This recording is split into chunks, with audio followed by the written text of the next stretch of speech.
आज मैं बात कर रहा हूं सम इम्पॉर्टेंट सर्किट, कैसे प्रॉब्लम को हम लोग सॉल्व करते हैं। जैसे यहाँ पर लिखा हुआ है find current through each resistance, तो आपको यहाँ पे 4 ओम दिया हुआ है, यहाँ पर भी 4 ओम दिया हुआ है और यहाँ पर 6 ओम दिया हुआ है। ईच में कैलकुलेट करना है। तो मैं करता हूँ कि यहाँ पर मान लेता हूँ ए, यहाँ पर मान लेता हूँ बी और यहाँ पर मान लेता हूँ क्या सी, है ना। प्रत्येक में निकालना है और यहाँ पर मान लेता हूँ क्या डी। तो आपको ए बी में करंट चाहिए और बी सी में करंट चाहिए और सी डी में करंट चाहिए। प्रत्येक रेजिस्टेंस में हमको इलेक्ट्रिक करंट कैलकुलेट करने हैं।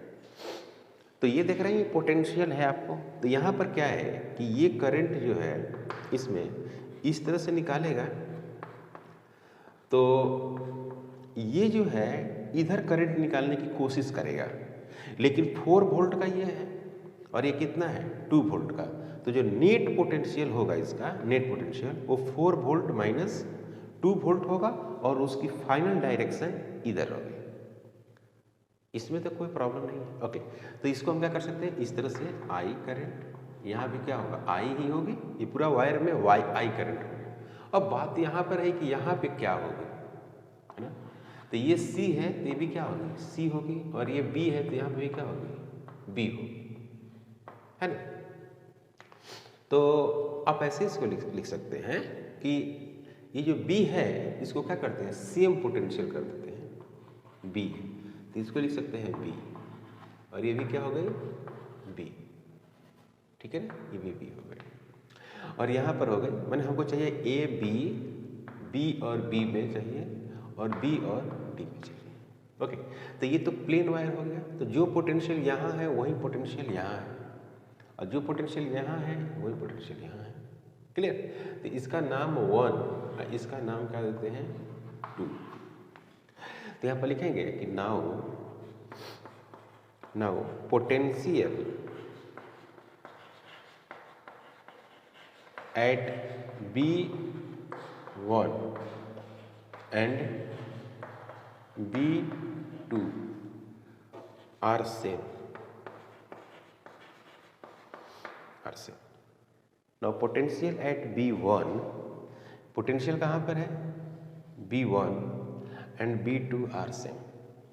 1 और 2 के पास क्या है सेम है। सो करंट इन 4 ओम मतलब कि B1 एंड B2। 4 ओम कहने का मतलब है कि B1 और B2 के बीच ये वाला इसमें नहीं, है ना, इसमें इज जीरो, तो उसमें आ गया 0 एम्पियर आ गया। तो इस सर्किट को हम लोग ऐसे बना सकते हैं, इस सर्किट को ये हो गया आपका, ये हो गया B, यहाँ भी हो गया क्या B, और ये हो गया 4 ओम और यहाँ पर हो गया एक सेल हो जाएगी और यहाँ पर भी हो जाएगी इस तरह से, ये माइनस ये प्लस, और कितना हो जाएगा 2 वोल्ट हो जाएगा और ये हो जाएगा 6। ओके, अब ऐसे करंट ऐसे ऐसे ऐसे और क्या जा रही है आई करंट फ्लो कर रही है। दोनों में क्या है करंट की वैल्यूज क्या हो जाएगी सेम हो जाएंगे, जो कि सीरीज में है। कॉम्बिनेशन किस में है बच्चों सीरीज में। तो नाउ ये जो है 4 + 6 10 ओम हो जाएगी सीरीज में। तो फाइनली एक सर्किट बन जाएगी और इस तरह से बनेगी, ये माइनस प्लस और ये कितना हो जाएगा 2 वोल्ट और ये इतना हो गया 10। तो ये हो गया आई, ये हो गया आई, ये हो गया आई और ये हो गया क्या आई हो जाएगा, है ना। तो I इजिकल टू कितना हो जाएगा V/R। तो I इजिकल टू हो गया 2 / 10। तो ये हो गया आपको 1/5 एम्पियर। तो I का जो वैल्यूज आ गया यानी current in each resistance is कितना आया 5 ओम आया। Now current in 4 ohm and 6 ohm is 1/5 ohm, इतना आंसर होगा। समझ में आ रहा? Now current in 4 ohm and 6 ohm is 1/5 ohm, इतना आंसर होगी। ओम नहीं एम्पियर है ना, ये आंसर हो जाएगी। क्लियर? कोई doubt? Okay. Find potential difference when current is 0 और बी में है कि when current I is equal to 1/3 ampere. इसमें हमको पोटेंशियल डिफरेंस कैलकुलेट करना है ए और बी के बीच। काफ़ी इंपॉर्टेंट है, पोटेंशियल डिफरेंस कैलकुलेट करना चाहते हैं। क्लियर? तो सलूशन अगर हम बात करते हैं सलूशन, तो ए पार्ट में है कि जब I इज इक्वल टू क्या हो 0, तो इस तरह से है, ये हो गया क्या बी, ये क्या हो गया ए, यहाँ पर क्या हो गया माइनस प्लस और क्या हो गया 2 वोल्ट, और यहाँ पर क्या हो गया 3 ओम, इस तरह से। तो इसमें करंट नहीं है, तो करंट नहीं है तो चलते हैं ऐसे, इस तरह से चलते हैं।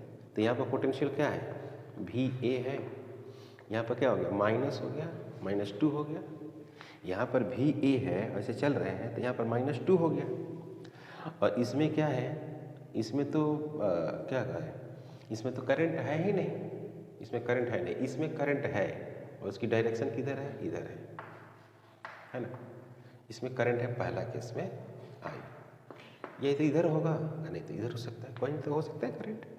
तो यहाँ पे नहीं है, यहाँ पर आई का वैल्यू कितनी है 0 है, तो प्लस लिखिए और माइनस लिखिए, 0 × 3 लिखिए, माइनस क्या लिखिए वी बी लिखिए, इज इक्वल टू 0 कर दीजिए। यहाँ पर क्या हो गया V A minus 2 minus V B is equal to 0, V A minus V B minus 2 is equal to 0। तो यहाँ पर क्या हो गया V A minus V B is equal to 2, V is equal to कितना हो गया 2, इतना वोल्ट हो गया। ये आंसर होगा, ये पोटेंशियल डिफरेंस है। जब करंट नहीं ड्रॉन होता है, जब करंट फ्लो नहीं करता है, तब क्या होता है मैक्सिमम पोटेंशियल होती है। जब करंट नहीं बहती है तो उस वक्त क्या होगी मैक्सिमम होगी, जो सेल की पोटेंशियल होगी ईएमएफ के बराबर हो जाती है। आपको पता है पोटेंशियल जो डिफरेंस है वो किसके बराबर होगी, ईएमएफ की बराबर होगी when I is equal to 0, I is equal to 0 हो जाएगा। तो इस समझ में आ रहा है। बी पार्ट में, बी में है कि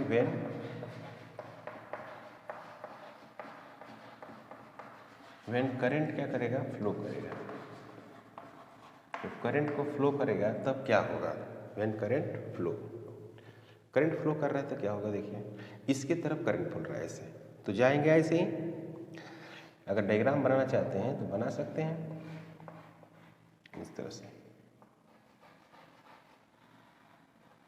ये हो गया बी और ये हो गया ए, ये प्लस और ये क्या हो गया माइनस, ये हो गया कितना आर, और ये हो गया आपको ईएमएफ, ये हो गया ईएमएफ। इसमें करंट कैसे चल रही है, ऐसे चल रही है, दिख रहा है करंट ऐसे चल रही है और मैं ऐसे चल रहा हूँ। लूप में हम कैसे चल रहे हैं, इस तरह से चल रहे हैं ऐसे, ए से कहाँ चल रहा हूँ बी चल रहा हूँ,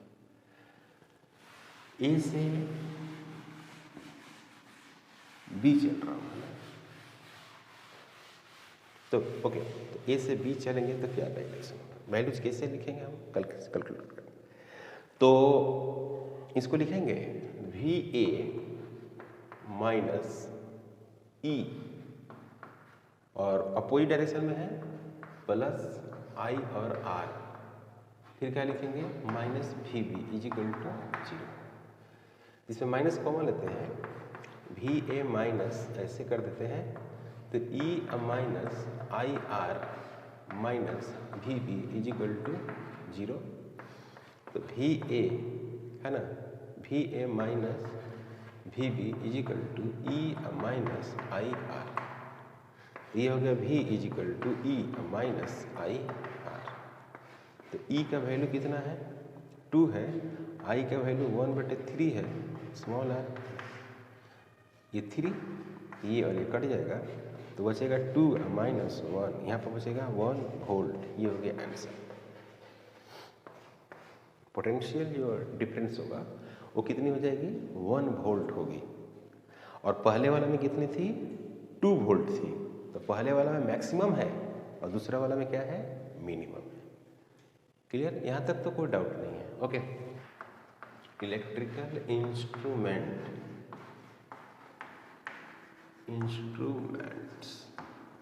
ओके,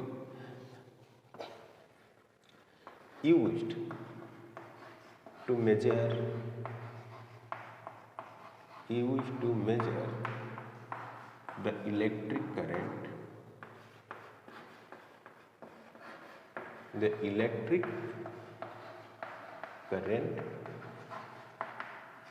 potential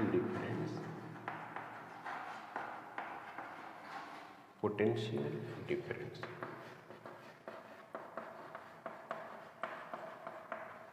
तो पहला पढ़ रहे हैं क्या, galvanometer. Galvanometer.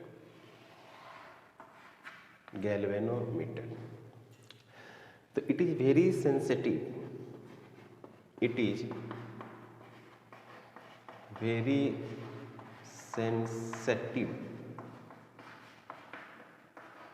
instrument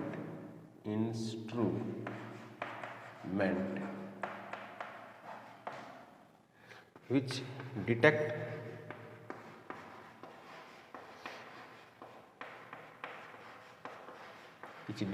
the electric current,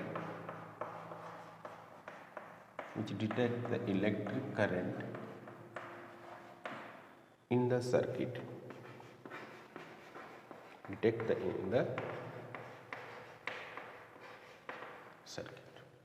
है ना। The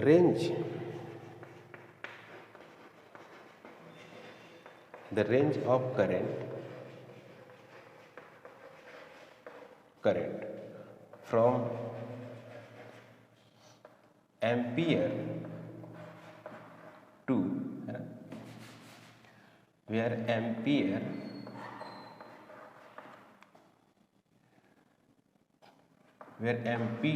to माइक्रो एम्पियर, ये रेंज होती है इसका, है ना। अब जैसे इस तरह से है, इस तरह से अगर निडिल है, ऐसे स्ट्रेट निडिल, तो इसमें क्या हो गया, नो डिफ्लेक्शन,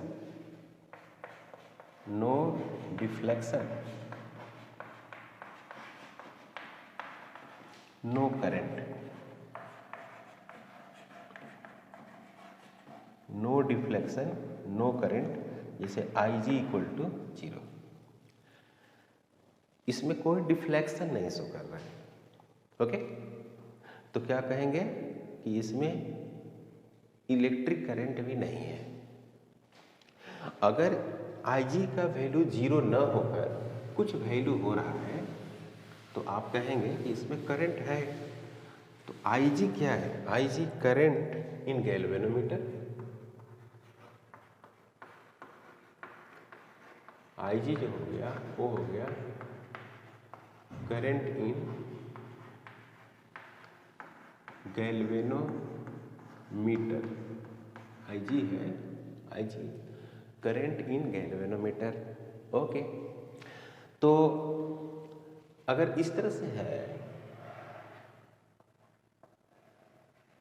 ऐसे मान लीजिए,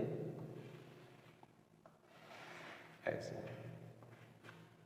यहाँ पर क्या हो गया, Ig हो गया, यहाँ पर क्या हो गया, Ig हो गया। ओके, Ig इस तरह से दिया हुआ है, यानी कहने का मतलब है कि Ig नॉट जीरो। तो इसकी जो गैल्वेनोमीटर का डिफ्लेक्शन, नीडल का डिफ्लेक्शन ऐसे है, ये नीडल है, इसका पढ़ते हैं नीडल। तो नीडल का डिफ्लेक्शन किधर है? ऐसे है, ऐसे, इस तरह से है, ऐसे है, ऐसे है, नीडल है। ओके, आईजी हो गया और आईजी हो गया और ये नीडल हो गया। तो इधर मुड़ा हुआ है तो आप क्या कहेंगे? करंट की डायरेक्शन किधर है? इधर है। इसमें इसके अनुसार बताएंगे, मेजरमेंट नहीं कर सकते, मेजरमेंट नहीं किया जाता है इसके करंट की वैल्यू कितनी होगी, पर ये बताया जाता है कि इसका रेंज जो है एम्पियर से लेकर मिली एम्पियर तक ये बियर कर सकता है, ये सह सकता है। ज़्यादा करंट के अमाउंट को ये नहीं सहेगा। तो इधर करंट हो गई। फिर उसी तरह से है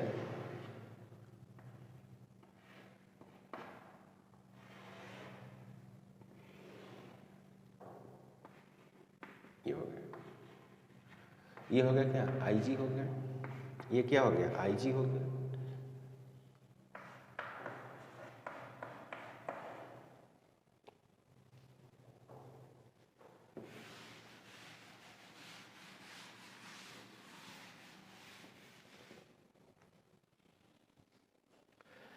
IG not equal to zero. तो इस तरह से हम लोग करते हैं बात गैल्वेनोमीटर की।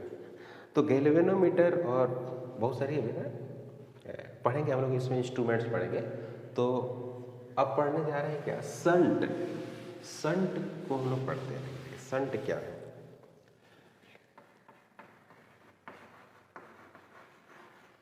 संट है ना, सिंपली है ना, ये सिंपली क्या है? एक वायर है, simply a wire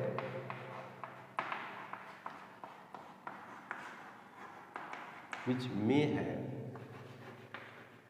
may have high resistance या लो रेजिस्टेंस या low resistance according to need, according to need, अपने नीड के हिसाब से, अपनी ज़रूरत के हिसाब से। Simply a wire which may have high resistance या low resistance according to need. इसकी रेजिस्टेंस, जैसे मानिए कि ये सिंपल वायर है और ये शंट का रेजिस्टेंस है, इस तरह से बोलते हैं। अब इसका रेजिस्टेंस ज़्यादा भी हो सकता है और कम भी हो सकता है। अब इस बात पर डिपेंड करता है कि आप क्या बना रहे हैं। जो आप बनाएंगे, जो इंस्ट्रूमेंट आप तैयार करेंगे, उसी के अकॉर्डिंग इसकी ज़रूरत पड़ती है। तो सबसे पहले हम बात कर रहे हैं क्या? एमीटर की। एमीटर की बात करते हैं।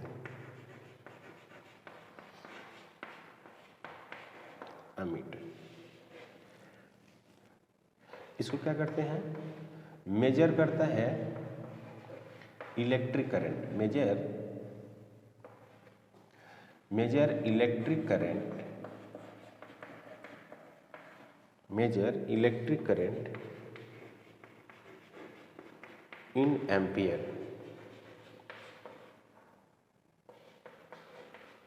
एम्पियर में करंट को मेजर करता है। दूसरा, range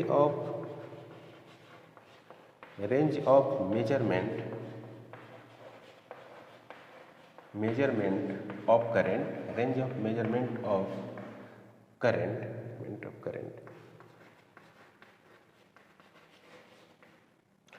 ampere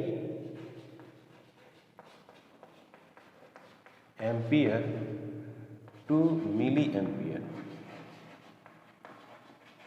ampere to milli ampere.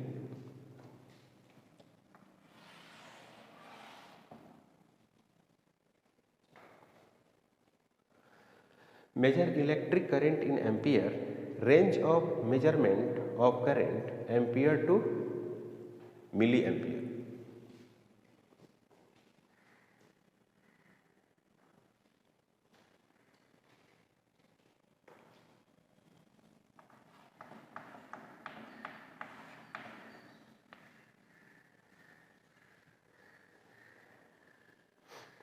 अब इसमें देखिए क्या करते हैं, shunt with low resistance, shunt with low resistance, shunt with low resistance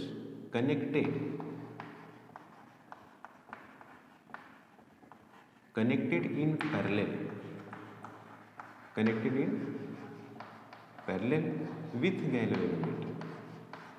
with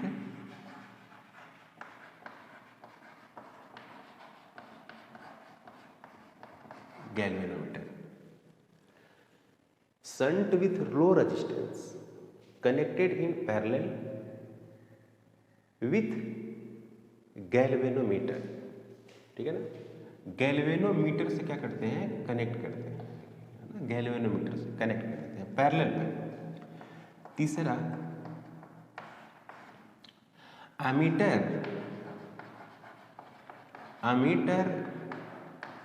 connected in series with circuit,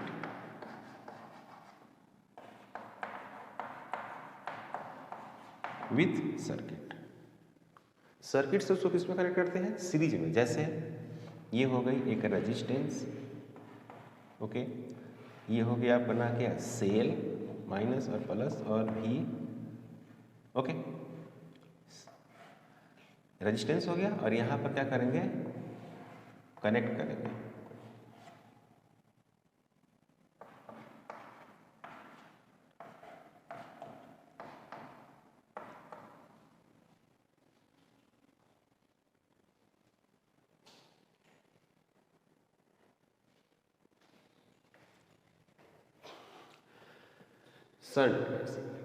shunt में सिंपली एक वायर है जिसकी रेजिस्टेंस ज़्यादा और कम हो सकती है। जैसे मैं एमीटर को बना रहा हूँ, तो एमीटर को जो बना रहा हूँ तो क्या लिखा हूँ, shunt with resistance connected in parallel. Shunt with low resistance क्या है भाई यहाँ पर, लो, shunt with low resistance connected in parallel with galvanometer. Shunt का रेजिस्टेंस क्या होना चाहिए, लो होना चाहिए, और गैल्वेनोमीटर से कैसे कनेक्ट होना चाहिए, पैरेलल में होना चाहिए। और जब कंप्लीट जब एमीटर बन जाएगा उसका कनेक्शन किस में होना चाहिए, उसका कनेक्शन होना चाहिए सीरीज में। समझ में आ रही बात। तो देखिएगा, ये हो गया आपको गैल्वेनोमीटर, ये हो गया आरजी, इसमें जो करंट है वो क्या है, आईजी, ओके। और ये हो गया आपका शंट, ये हो गया शंट, ये हो गया शंट, इसको लिखते हैं आरएस। तो ये हो गया आरएस है, और ये हो गया क्या, आईएस, और यहाँ पर भी क्या हो गया, आईएस, और यहाँ पर क्या हो गया, आई।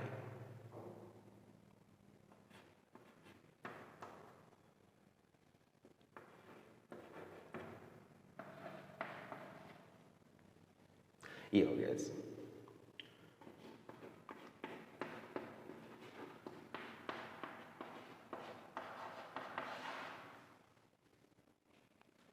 आई is equal to I G plus I S. तो देखिए, इसमें जो पोटेंशियल ड्रॉप होगा वही पोटेंशियल इसमें भी ड्रॉप होगा। तो वी जी में जो पोटेंशियल ड्रॉप होगा वही वी एस में पोटेंशियल ड्रॉप होगा। तो यहाँ पर हो गया आई जी, और यहाँ पर क्या होगा, R G is equal to I S into क्या हो गया, आर एस, है कि नहीं, ये हो गया ना। अब इसमें पुट कर देते हैं, तो आई जी इजिकल टू अगर हम बात करते हैं आई जी का वैल्यू, तो क्या होगा, I S R S divided बटे आर जी। तो फ्रॉम कितना, फ्रॉम ए, इसको इक्वेशन नंबर बी मान लेते हैं।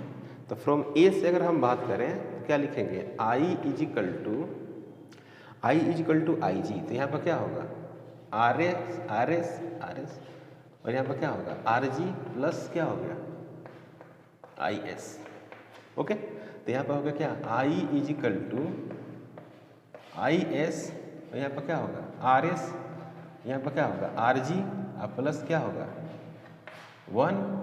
तो आई इजिकल टू आई एस, और यहाँ पर हो गया क्या, आर एस, और यहाँ पर क्या होगा, आर जी, और डिवाइडेड बटे क्या होगा, आर जी।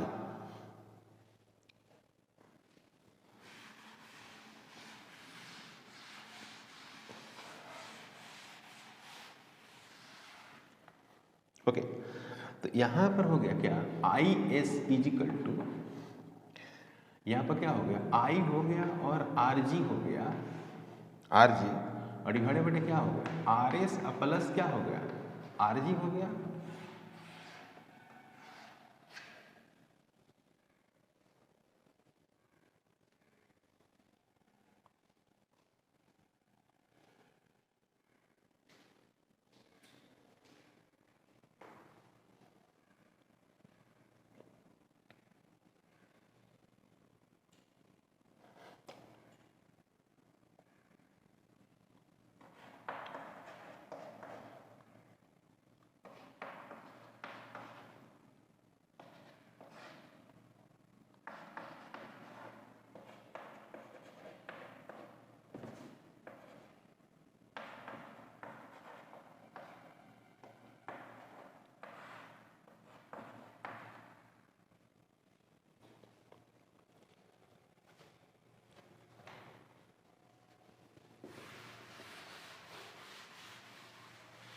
हो गया। अभी इस आई एस का वैल्यू है ना, आप पुट कर सकते हैं यहाँ पे, तो इस टर्म में आप निकाल सकते हैं वैल्यूज को, यहाँ पे निकाल सकते हैं। जैसे आई था यहाँ पर, तो आई एस प्लस आई जी था, तो आई एस का वैल्यू निकालिएगा तो आई जी निकल जाएगा, चाहे उस तरह से निकाल सकते हैं। यहाँ पर ऐसे भी कर सकते हैं, आई एस हो गया ना, हाँ ठीक है। अब यहाँ पर देखिए, यहाँ पर अगर आप आई के टर्म में लिखना चाहते हैं सपोज दैट, तो आई के टर्म में लिखना चाहते हैं तो ऐसे लिख सकते हैं। जैसे आई जी को लिखिए, आई जी को, तो यहाँ पर लिख सकते हैं क्या, आई माइनस क्या, तो इसका आई एस। अब इसका एंट्री यहाँ कराइए, तो देखिए I minus I S is equal to I S into R S, और डिवाइडेड बटे हो गया आर जी। इसका वैल्यू निकाल सकते हैं, कैलकुलेट करने को आता है इसको। तो इसमें हमको निकालना क्या है, ये निकालना है, तो आप ऐसे भी निकाल सकते हैं। आई यहाँ पर उधर ले जाइएगा उसको, तो आई एस कॉमन हो जाएगा, इधर जगह प्लस हो जाएगा, तो R S plus R G plus 1। तो यहाँ पर आई एस भी लिख सकते हैं, I S is equal to I divided बटे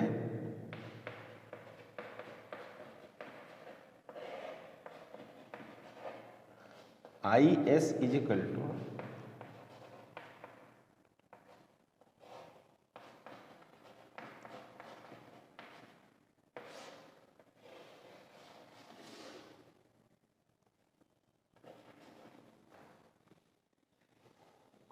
ये आई एस निकल गया आई के टर्म में, और यहाँ पर जो निकला है आई जी और आई के टर्म में। यहाँ पर एक और बात है कि जो आई जी है ना, आई जी उसको बोलते हैं, आई जी को बोलते हैं फुल स्केल डिफ्लेक्शन। आई जी को बोलते हैं फुल स्केल डिफ्लेक्शन या current in galvanometer, current in galvanometer इसको बोलते हैं। आईजी को फुल स्केल डिफ्लेक्शन या करंट इन गैल्वेनोमीटर कहा जाता है। क्लियर, यहाँ तक कोई डाउट नहीं। तो आज का क्लास मैं यहीं पे स्टॉप करता हूँ, मिलते हैं नेक्स्ट क्लास में। अगर आप हमारे चैनल पर नए हैं प्लीज़ सब्सक्राइब करें, शेयर करें। Thank you.